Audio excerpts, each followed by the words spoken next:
Sholat duha ini nggak pakai kunut ya. Kalau ada nanti nampak orang pakai kunut berarti subuh tuh.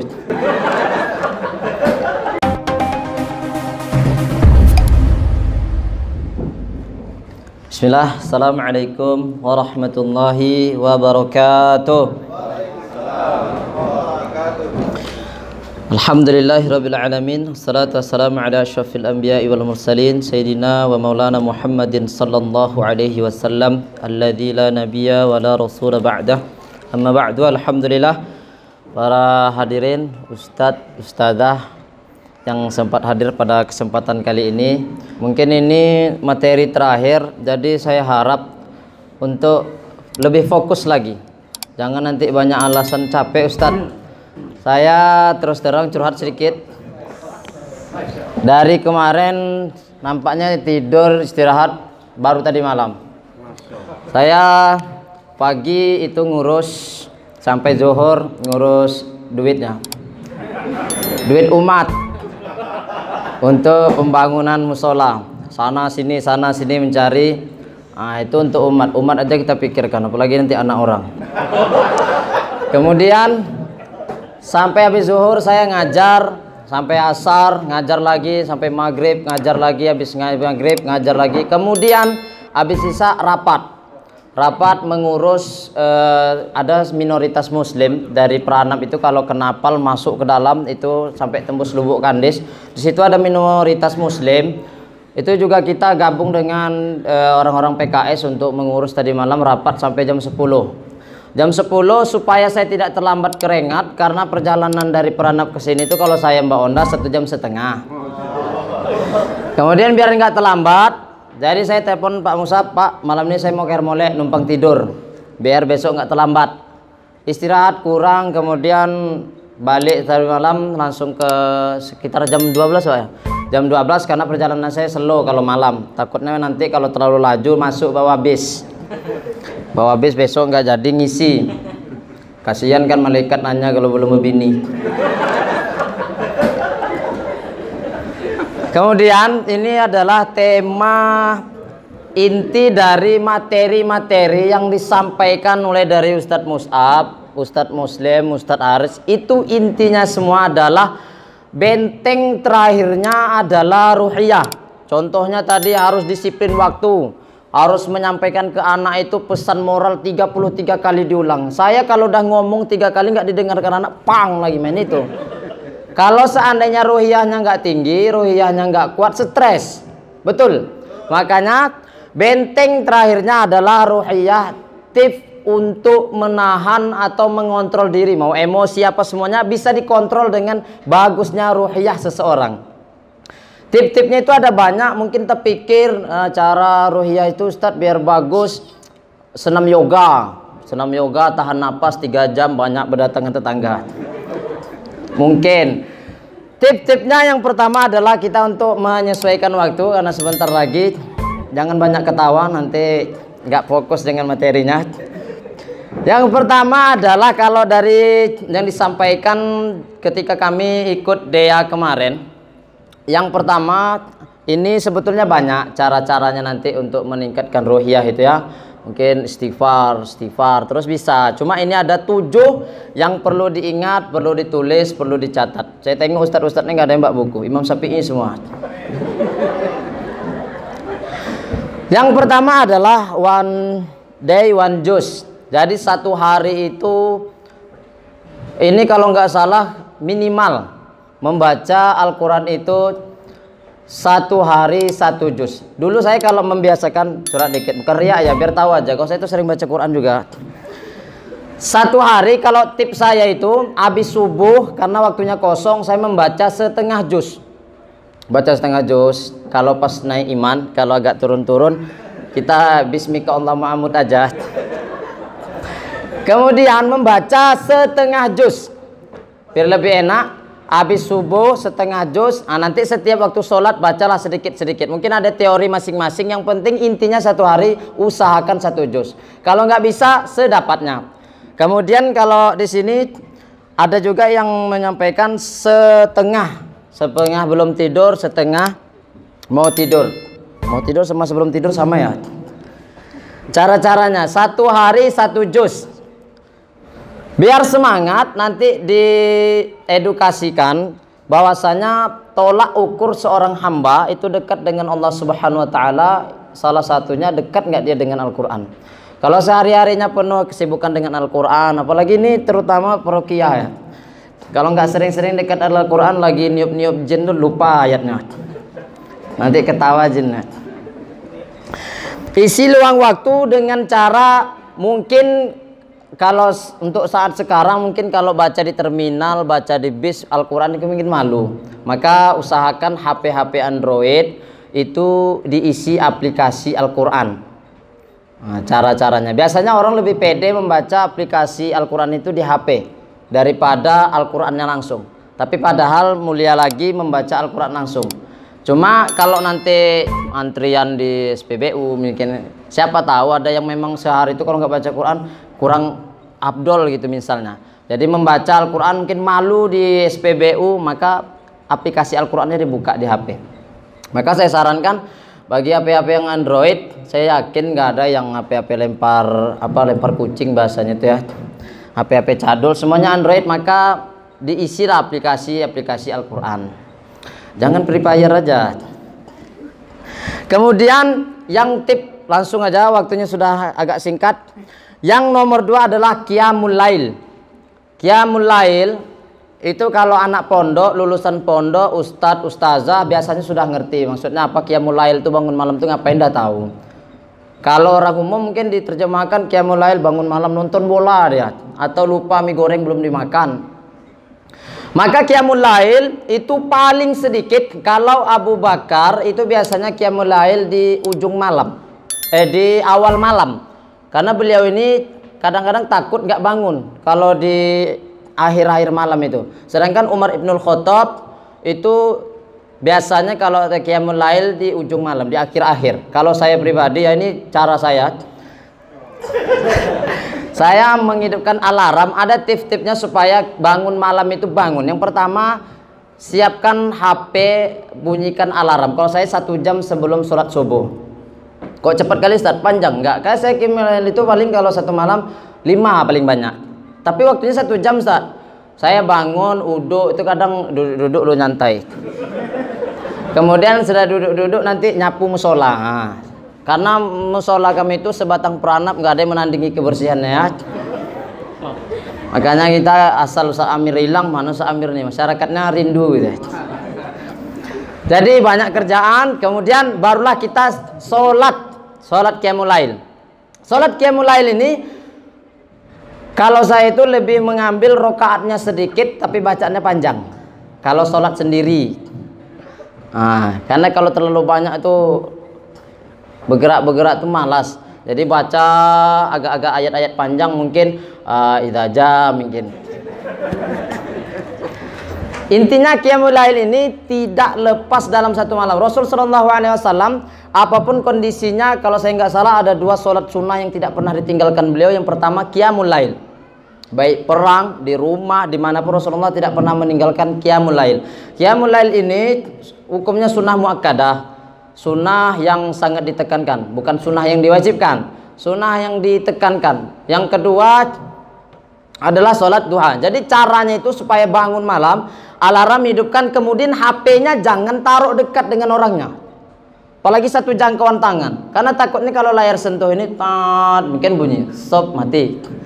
Jadi saya caranya yang kedua, setelah hidupkan alarm, HP-nya itu dimasukkan ke dalam tas, gantung agak jauh posisinya. Jadi ketika saya berisik HP-nya mau dibangunkan, saya bangun, duduk, berdiri, matikan. Itu biasanya ngantuk udah hilang. Tapi kalau di dekat kepala, pap, mati, tidur lagi. Nah, itu caranya. Kemudian Qiyamul Lail supaya tidak menjadi kambing hitam. Kadang ada orang kambing hitam kan Qiyamul Lail ini. Kau ngapa tak sholat subuh? Terpanjang Qiyamul Lail semalamnya. Jadi caranya supaya tidak nanti menyalahkan Qiyamul Lail gara-gara telat sholat subuh, maka ambillah waktu 1 jam sebelum sholat subuh. Karena nanti nggak ada lagi waktu tidur. Karena kalau nanti jam 1 baru tahajud, nanti jam 2 selesai. Kan subuh masih lama tuh. Bantai tidur. Karena kurang tadi gara-gara tahajud, akhirnya bablas sampai jam 8. Nah, kalau di rumah mungkin biasa aja orang tua. Masya Allah ya Ustadz, sholat duha terus jam 8. Tapi kok pakai kunut? Mazhab mana itu deh?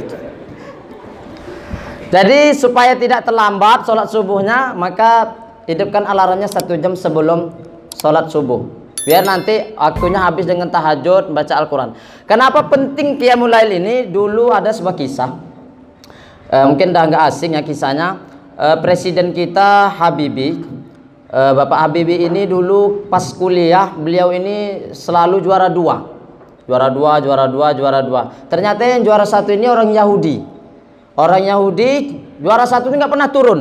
Akhirnya bertanya Latif, kenapa bisa juara 1, bahkan mengalahkan Presiden Habibie ini. Akhirnya ditanya-tanya, nggak mau dia ngasih tahu. Lama ditanya terus, dipaksa, akhirnya mau ngaku. Apa tipnya? Mereka bangun malam, tapi nggak sholat, bangun malam kemudian mereka ini baca Al-Quran,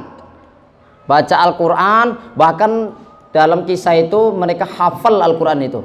Nggak percaya, Presiden Habibie ini nggak percaya, kemudian dites, suruh baca apa? Al-Muluk, ini semua hafal. Jadi Al-Quran ini ketika dibaca waktu sholat, sebelum sholat subuh, wabil asharihum yastaghfirun, waktu-waktu apa namanya, waktu mustajab ya Ustaz, waktunya Allah turun ke langit pertama. Jadi itu bisa kalau dalam ilmiah kedokteran mengencerkan otak. Emang otak itu beku ya?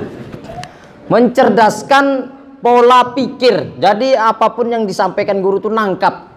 Kalau kita kan agak, bukan nggak nangkap, masuk telinga kanan, nanti kiri keluar. Nah, jadi salah satunya itu keutamaan bangun malam itu fresh. Jadi tidur malam lebih awal. Kalau nggak ada kalau mungkin yang suami istri ada kerjaan, mungkin mengerjakan PR anaknya, mungkin apalagi daring nih kan. Kemudian yang jomblo-jomblo langsung tidur jalan. Biar nanti subuhnya nggak terlambat. Nah, itu Qiyamul Lail tips-tipsnya. Kemudian Qiyamul Lail ini salah satu juga cara untuk mendekatkan diri kepada Allah Subhanahu wa taala. Panjang yang disampaikan. Belum ya? Yang dengar enak, yang bercakap nih Pak ya. Saya biasanya kalau ceramah di mana-mana air minum tuh minimal teh susu. Ini air aqua aja. Yang ketiga, tips untuk memperkuat ruhiyah adalah biasakan bersedekah. Sedekah dengan infak itu beda nggak? Beda. Jadi saya dijelaskan, bersodakoh itu lebih umum. Contoh, mungkin ada pembangunan masjid, kita mau ngirimkan 3 sak semen, duit nggak ada. Mau nginfak duit, apanya yang semua nggak ada, harta. Kemudian kita punya ahli di bidang relief, relief musola. Dulu bulan kemarin merelief juga musola itu. Sebetulnya saya yang minta kemarin sama PT, biar saya ngambil borong PT merelief. PT nggak percaya sama saya. Nah, itu contohnya merelief, ada bidang kita di situ. Nah, kita ikut gabung di situ merelief tanpa dibayar. Itu namanya sedekah. Senyum juga sedekah. Ada kawannya lewat, senyum. Tapi jangan senyum terus.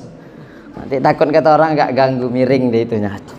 Kemudian sedekah itu lebih umum. Kalau infak itu harus harta. Saya berinfak loh Ustaz, nyangkul-nyangkul. Itu bukan infak. Infak itu harus harta. Duit, emas, atau anting-anting. Nggak ada duit Ustaz, copot anting-anting, tapi jarang nampaknya. Itu perbedaan sedekah dengan infak. Jadi dibiasakan. Kalau tipsnya biar gampang, infak itu tidak berat. Caranya gini, kan kita ada organisasi Baitul Mal. Baitul Mal ini kan menyediakan kaleng. Kaleng itu kan untuk infak. Nah, yang belum punya nanti bisa diminta Ustadz, minta kalengnya. Caranya supaya setiap hari selalu berinfak, itu duit 100.000 itu dipecahkan menjadi 2.000. Kalau saya seperti itu, karena saya ini nggak mungkin cari 50 habis lah duit.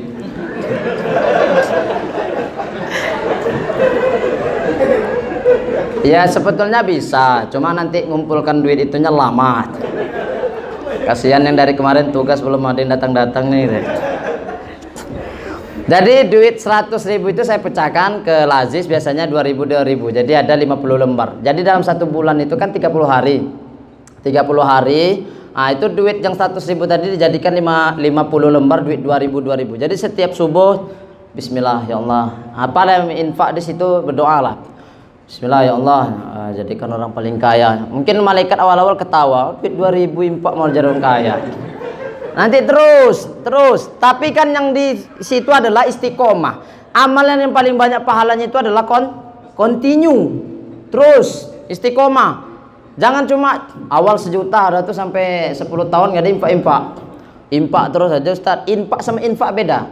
Infak itu iuran paksa. Mau nggak mau harus ada duitnya. Itu infak. Jadi caranya seperti itu. Setiap hari bisa bersedekah.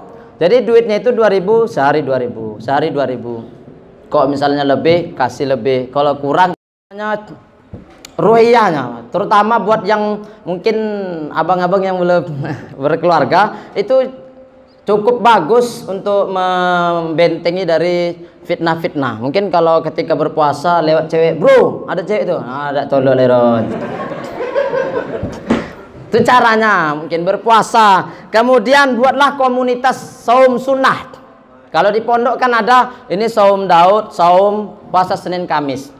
Kalau di pondok kan kadang kita tuh niat pengen puasa, cuma karena ada yang hari-hari itu kan bersih-bersih, kan boleh nggak puasa.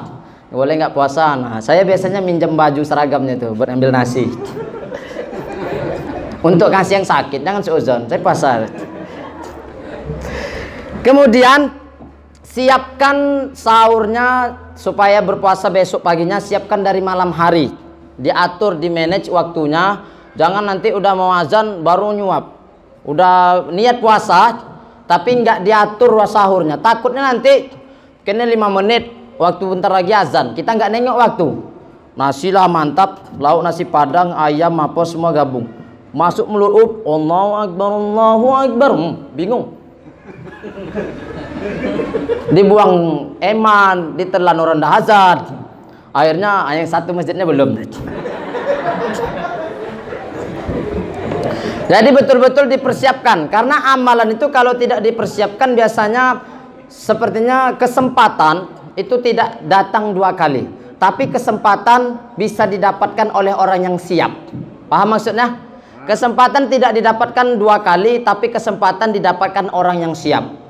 Contohnya tapi jarang biasanya kalau tidak persiapan dari sekarang. Bawa jala itu ada persiapan, tidak ada niat mau mancing, mau nyari ikan, tapi lewat depan kolam ada ikan nyumbul, kita ada bawa jaring, tinggal pang gitu. Tapi kalau nggak persiap, gini-gini pun ikan nggak akan dapat, karena nggak ada persiapan. Makanya amal ibadah itu harus dipersiapkan. Kalau sekarangnya sekarang, wala taqulanna li syai'in ini fa'ilun dzalika goda. Jangan ngomong besok aja lah, nanti aja lah, ini dipersiapkan sematang-matangmu mungkin. Kemudian carilah mungkin ketika puasa bikin buka puasa bersama. Mungkin yang ustazah buka puasa di SD siapkan kepseknya, nyiapkan buka puasa. Contoh. Atau yang cowok-cowok, kalau yang cowok-cowok ini biasanya kan duitnya banyak. Kalau yang perempuan-perempuan ini duit 1 juta pun sehari kadangnya kurang. Lipstiknya, itunya. Kalau cowok ini kan ada loh, mikir bensin aja. Bensin pun paling ngeluh nanti bete dah ada bensin lah. Nah, jadi buka puasa, cari tempat buka puasa biar nanti puasa sunnahnya itu kelompok-kelompoknya ini tetap istiqomah dalam menjalankan saum sunnah. Paham kan? Masih golak aja nama dari tadi. Kemudian tips yang berikutnya adalah sholat duha. Sholat duha ini nggak pakai kunut ya. Kalau ada nanti nampak orang pakai kunut berarti subuh tuh. Edukasikan tentang sholat duha. Kenapa harus sholat duha ini letaknya pagi? Sama dengan ada sebuah hadis, barang siapa yang membaca surat ayat kursi setelah sholat wajib, maka dia pasti masuk surga dan tidak ada yang menghalanginya kecuali kematian. Maksudnya apa? Kalau dia mati waktu itu dia masuk surga.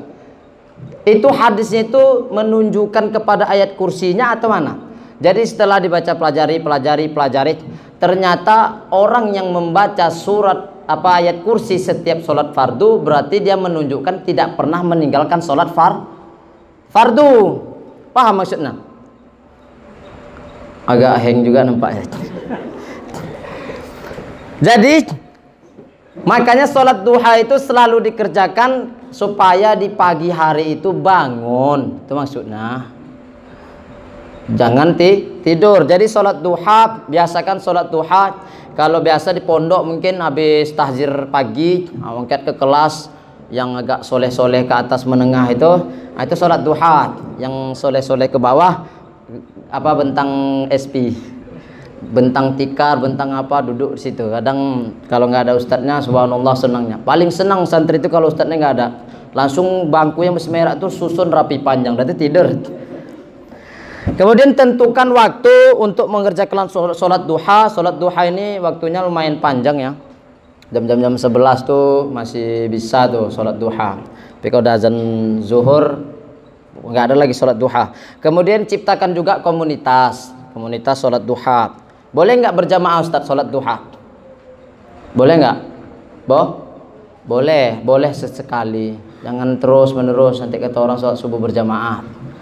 Silakan kerjakan di rumah masing-masing atau nggak sempat di kantor. Mungkin kalau seperti Pak Musab habis subuh dia persiapan mandi makan langsung ke SD. Nah, mungkin di SD sholat sunnahnya husnuzon. Kemudian jadikan sebagai pengisi waktu luang. Berikutnya rasakan nikmat badan setelah melakukan sholat duha. Juga sholat itu sebetulnya terapi. Makanya kata Rasulullah SAW, wahai Bilal, istirahatkanlah kami dengan sholat. Masih lama, 5 menit lagi. Kemudian lanjut bersilaturahmi. Sebetulnya silaturahmi dengan silatul ukhuwah ini ada perbedaannya. Silaturahmi contohnya itu masih ada sangkut paut kerabat. Kalau misalnya saya seperti sama dengan Ustadz Umar misalnya, ini kan nggak ada aslinya sangkut kerabatnya, nggak ada dari nenek, nggak ada bersaudara. Kalau saya bilang saya mau bersilaturahmi, itu berarti saya mau melamar. Itu pengertiannya.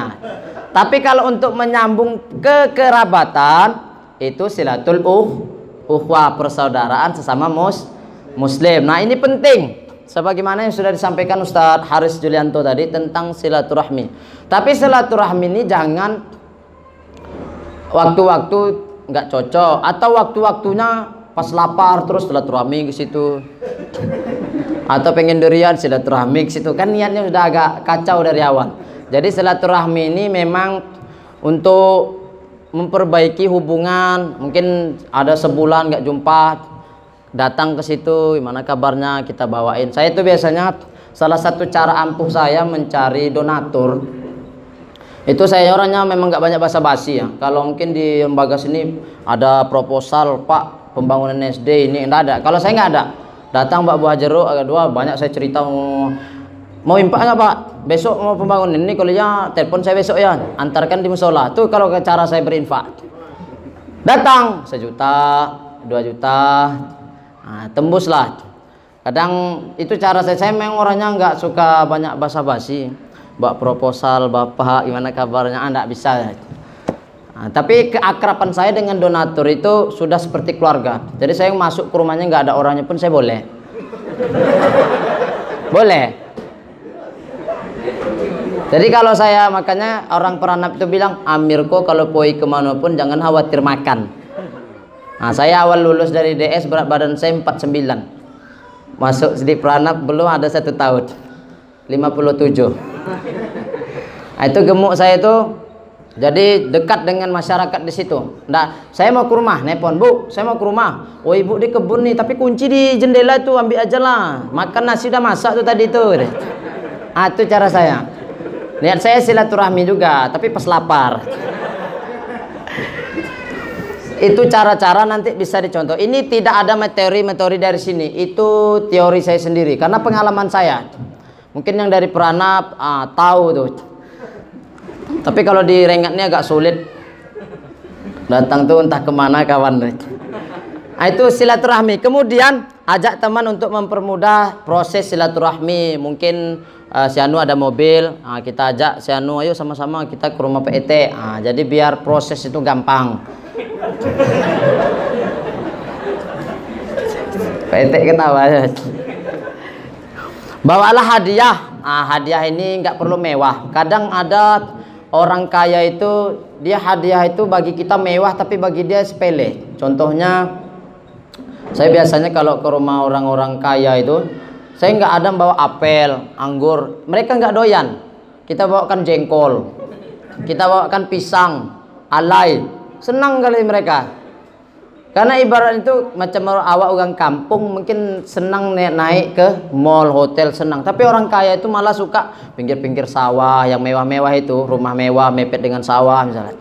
Nah itu senang orang kaya. Jadi memang pengalaman itu penting ya. Saya memang itulah yang saya terapkan dalam bermasyarakat di sana.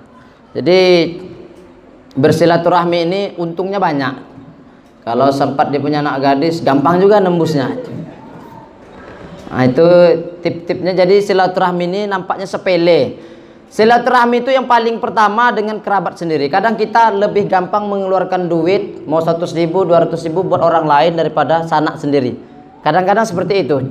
Bawakan makanan untuk kakak atau untuk abang itu kadang agak-agak malas. Tapi kalau dengan kawan, wah seperjuangan, kawan ini, bawakan ini, bawakan itu, masya Allah, akhi, kaifahalu, masya Allah, alhamdulillah. Karena sampai seperti itu dengan orang lain. Padahal silaturahmi ini kan, makanya di dalam Al-Quran itu kan tetangga dekat baru tetangga jauh. Dengan tetangga aja masih yang dekat dulu baru yang jauh. Apalagi dengan orang lain, sanak dulu baru orang lain. Karena bersilaturahmi ini apa ya, mau diungkapkan tuh agak sulit, nanti paham sendiri. Kemudian yang terakhir sebelum penutup, menjaga sholat 5 waktu. Sholat 5 waktu ini yang dijaga bukan sholatnya aja, tapi kemudian sunnah-sunnahnya, waktu-waktunya. Memang waktu zuhur tuh mungkin masuk waktu zuhur itu ketika benda sudah agak bergeser bayangannya dari benda tersebut, itu masuk waktunya. Tapi kan selesainya kan benda itu sudah nanti ukurannya sama panjang dengan benda tersebut, kan agak lama. Cuma menjaga sholat 5 waktu ini bukan sholatnya aja, waktunya. Kok udah azan langsung lah. Kalau udah azan langsung. Kadang kita masih, woi boy, sholat. Betul lah, dikit lagi tembak balonnya. Kadang gara-gara game. Saya kalau nengok orang main gamenya, semangat pula saya menembak kepala. Apalagi kalau di tempat tugasan saya itu sebetulnya ada yang main game, tapi boleh sama saya, silakan main game, tapi jangan sempat melalaikan waktu. Waktunya ngajar ya ngajar, waktunya ini ya ini, waktu silaturahmi ini. Kemarin kita lagi asik-asik main HP, ada pengumuman innalillahi, kita datang, padahal nggak dikasih tahu ada orang meninggal, kita datang. Jadi kesadaran tadi yang disampaikan ustaz-ustaz itu, kesadaran itu penting. Ada orang meninggal, mungkin bukan keluarga kita, mungkin apa, jauh misal. Kalau diumumkan dari mic itu kan jauh, itu efeknya luar biasa. Saya itu kemarin cerita sedikit, ada yang meninggal tuh, gak ada yang ngasih tahu, keluarga bukan, ini bukan. Terus saya datang, saya sebagai ustadz, orang tuh sebetulnya segan, silakan ustadz, minum, duduk. Saya enggak, saya lepas peci, lepas baju koko, ambil cangkul, masuk dalam kuburan, pang, menggali. Saya ikut mencangkul, menggali. Jadi orang tuh nanti dengan ustadz tuh mereka terbuka. Kemudian mereka apa ya, masyarakat itu nggak apa, dengan ustadz tuh nggak ada jarak itu. Ustadz nanti ada ini, enak dengan masyarakat tuh. Proses pembangunan apa semuanya enak. Kalau dalam bahasa Mr. Po itu, kupu-kupunya datang. Kupu-kupu itu datang. Kadang kita lapar, pengen makan nasi padang, bikin story, aduh nasi padang, Ustadz ayo kesini, Ustadz ini Ustadz. Nah itu saya biasanya seperti itu, pengen kolak, bikin story, wah kangen nih kolak, Ustadz. Nah itu dengan masyarakat. Jadi jangan kadang-kadang kita ini mentang-mentang sudah ceramah panjang lebar ini di mana-mana, dengan masyarakat tuh suruh nyangkul aja, gengsi. Masa ustadz mencangkul, masa ustadz ini, ustadz manusia bukan? Manusia.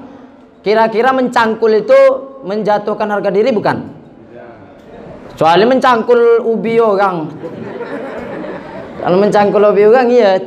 Tapi kita selama tidak menjatuhkan muruah kita atau apa, itu boleh, silakan nanti diterapkan dengan masyarakat itu. Ini dah kemana-mana ini. Jangan masbuk. Kemudian jangan biasakan masbuk. Kalau sholat itu selalu melihat punggung orang di depannya. Artinya masbuk, bukan sholat di saf kedua nengok punggung depan mejam-mejam gini, enggak. Jadi terlambat terus. Alasan, selama alasan itu masih bisa dihilangkan, janganlah sempat meninggalkan sholat. Mungkin kalau dokter kan kadang-kadang alasannya tepat, tengah operasi, nggak mungkin tengah putus-putus usus orang tuh pangkas sholat mati orang sudah tuh. Kalau alasannya syar'i, alasannya darurat itu tingkat darurat itu nyawa. Kata Allah Subhanahu wa taala, illa matturirtum ilai, kalau di dalam hutan lapar nggak ada ini, itu tingkatannya mati. Kalau nggak makan babi ini mati. Alo mak babi memang. Aduh isang, tinggalkan babi, jangan babi lah pisang tak lomah ro. Tidak, beda lagi. Jadi tingkat darurat itu kematian. Jangan cuma nanti aku tunggu tidak dapat duit gitu. Ya kalau misalnya nunggu duit, ada kiriman duit, kalau nggak ditunggu nanti terlambat kita tidak dapat duit. Gara-gara duit tinggalkan sholat. Ya kalau dapat duit tuh, pas nak nerima duit pak mati. Kita nggak tahu, maka yang paling utama, amalan yang paling besar pahalanya itu adalah amalan sesuai waktunya. Jangan orang tengah sholat ini kita malah asik-asik baca Quran. Baca Quran itu pahala. Cuma kalau waktunya nggak pas, maka dia tidak menjadi pahala, malah kan menjadi dosa. Contohnya ada orang sholat sunnah sebelahnya, waktunya sholat sunnah fajar, itu mentang-mentang suara mantap mengaji, akhirnya orang tadi membaca qul ya ayyuhal kafirun, berputar-putar simpang tiga dak suak, gara-gara suara gajian kita qul ya ayyuhal kafirun la abudu, sampai mana-mana lah simpang tiga. Jangan gara-gara amalan kita merusak amalan orang lain. Pahamnya untuk masalah sholat. Sebetulnya untuk masalah sholat ini nggak harus kita sampaikan kepada ustadz ustazah, apalagi yang alumni DS. Nggak yakin kalian dengan alumni DS nih. Kalau bahasa orang NU-nya sudah makrifat, eling-eling mitulah sampai ke Sidratul Muntaha. Keteladanan dari atasan ke tempat ke bawahnya, mungkin dari kepsek kepala sekolah, nanti waktunya dah azan, ayo guru-guru, ustazah-ustazah, ustadz-ustadz, kita sholat dulu. Mungkin dari atasan ke bawah, kemudian mencari teman atau lingkungan yang baik. Kalau di rumah kita, mungkin tetangga sebelah-sebelah jarang-jarang yang sholat. Apalagi kalau di rumah saya itu, saya pernah awal-awal balik dari pesantren, balik ke rumah itu, azan, Allahu Akbar, Allahu Akbar, datang jamaah. Pokok azan dah ada jadwal sembahyang jamaah hari kuro. Salat jamaah aja ada jadwalnya. Itu kalau di kampung-kampung. Jadi kalau ndak bulan puasa, ndak salat 40 hari itu nggak ada salat jamaah. Jadi saya pangkal azan, balik pesantren kan semangat pakai jubah. Azan lah kena toga. Nah, ada jadwal salat jamaah. Saking ininya lingkungan itu salat. Maka carilah lingkungan yang kira-kira kita tidak meninggalkan sholat, atau cari pula pekerjaan yang tidak melalaikan sholat. Kemudian targetkan bisa membaca Al-Quran sambil menunggu sholat berjamaah. Atau kalau udah azan, sebelum azan tidak ada kerjaan, ke masjid bawa Al-Quran atau di HP baca terus. Karena waktu itulah semua makhluk, bahkan termasuk hewan-hewan yang ada di laut itu mendoakan kita. Malaikat juga mendoakan untuk ampunan orang yang menunggu waktu sholat fardu. Kemudian berdoa kepada Allah Subhanahu wa taala agar memasukkan ke dalam golongan orang-orang yang soleh, yang baik. Nah, kadang kita sering menyepelekan doa ini, habis salam zikir bentar apa yang dibaca ambil apa langsung yo bentar lagi aneh. Kadang lupa berdoalah kita, tapi berdoa jangan terlalu global kali. Ya Allah, rasanya aku tak perlulah menyampaikan apa yang kau inginkan. Kau tahu apa yang kau inginkan. Itu terlalu umum tuh. Tapi jangan pula terlalu rinci. Ya Allah, aku ingin menjual 1 hektar sawit, di situnya ada pohon ini, pohon karet, pohon itu. Jangan terlalu rinci. Berdoa, minta keselamatan, berdoakan orang tua, doakan diri sendiri. Karena bahkan takdir itu bisa dirubah dengan doa. Yang bagi jomblo-jomblo diperkencang lagi doanya. Mungkin doa pertama belum dikabulkan karena doa pertama tuh ngetuk pintu langit itu belum kuat. tok-tok kecil. Tapi kalau dalam sebulan 5 kali kita, dalam sehari 5 kali berdoa, 5 kali 30 berapa? 15. Berarti 130. Iya, berapa? 5 kali 30 150. MTK saya jangan diragukan. 150 kalau dalam setahun kan banyak tuh. Tadi cuma gini-gini. Kalau sudah dalam setahun tuh pintu langit tuh mau jebol. Karena nanti hari bung, pang, bung. Nah, jadi nanti doa akan terkabulkan. Doa itu kan ada 3 cara Allah mengabulkan. Yang pertama Allah kabulkan secara kontan. Ya Allah pengen umroh, Allah umrohkan. Yang kedua Allah kabulkan dengan cara mengganti yang lebih baik. Mungkin kita pengen punya HP. Orang HP-nya Samsung Galaxy Note 9, Samsung ini, Samsung apa semuanya, misalnya HP-nya mahal-mahal, kita pengen. Tapi karena nggak cocok, Allah ganti yang lebih baik. Bukan dengan laptop Allah ganti mungkin, tapi Allah ganti ketika Mbak Onda. Kadang awak Mbak Onda mengke kalau lulusin. Kalau bis itu bisa ditikung di bawah tuh tikung. Akhirnya ditakdirkan sama Allah jatuh. Bam. Dalam pandangan manusia, orang membawa motor sekencang itu harusnya mati, patah-patah. Tapi kita aman aja, Onda sehat, badan sehat. Itu salah satu Allah mengganti doa kita. Yang terakhir yaitu Allah kumpulkan, Allah pelihara, doa itu dikabulkan nanti ketika di yaumil mahsyar. Ini saya bukan menyampaikan diklat sebetulnya, malah ceramah. Mungkin sekian, ada yang mau ditanyakan? Nggak ada, alhamdulillah.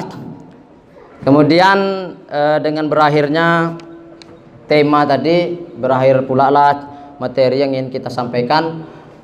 Mohon maaf nanti kalau ada sekiranya sampaian-sampaian saya yang kurang bisa dipahami. Kadang kita kurang fokus, itu efeknya mungkin entah air minumnya kurang manis atau dopingnya kurang oke. Mudah-mudahan nanti kalau makan nasi padang biar nggak loyo. Mungkin sekian dari saya. Ada lebihnya atau kurangnya saya mohon maaf. Wabillahi taufik wal hidayah. Aqulu lakum assalamualaikum warahmatullahi wabarakatuh.